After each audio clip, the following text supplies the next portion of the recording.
At eto, back to work na naman po tayo at dadaan na naman po tayo dito sa aking mahiwagang daan. Siyempre, ang dadaanan po natin yan ay shortcut. Ito kasi ang pinakamalapit na daan papunta po doon sa may highway or sa may karsada na aming pinagtatambayan po. Doon po sa may tambayan ng mga tao o ng mga empleyado. Kahit sino kasi po pwedeng tumambay po dito sa area po na yan para maghintay ng masasakyan. Bali yung area po na yan ay papunta ng port at dito nga po ang aming tambayan na paulit-ulit.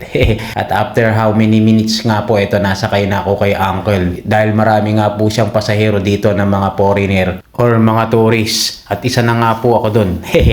Joke lang po, kaya naisama niya na ako at naisabit na libre lang.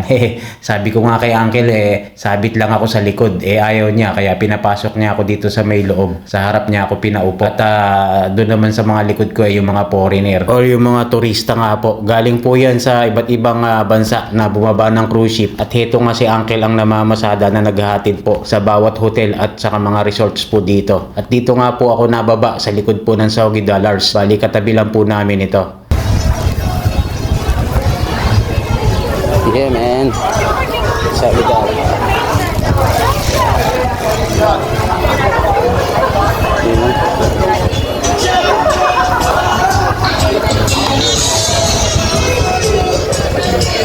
Hello.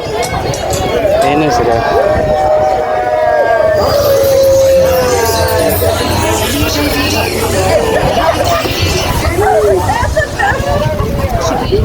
Let me go to it. Yeah, man.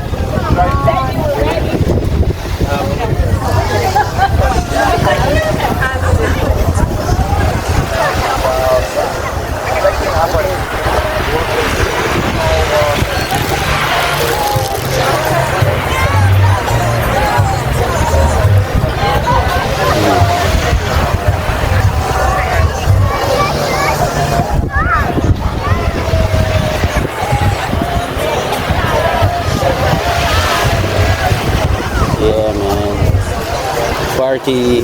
Bali na i-upload ko na nga po ito dati pero in-upload ko ulit dahil ito yung time na papasok na ako ng restaurant at dahil nga po malilate na ako kaya pasok na po tayo at dahil bawal nga po ang video dun sa aming kusina kaya hanggang dito na lang po. So hanggang dito na lang ulit. Love you all, mama, chup chup. Alright.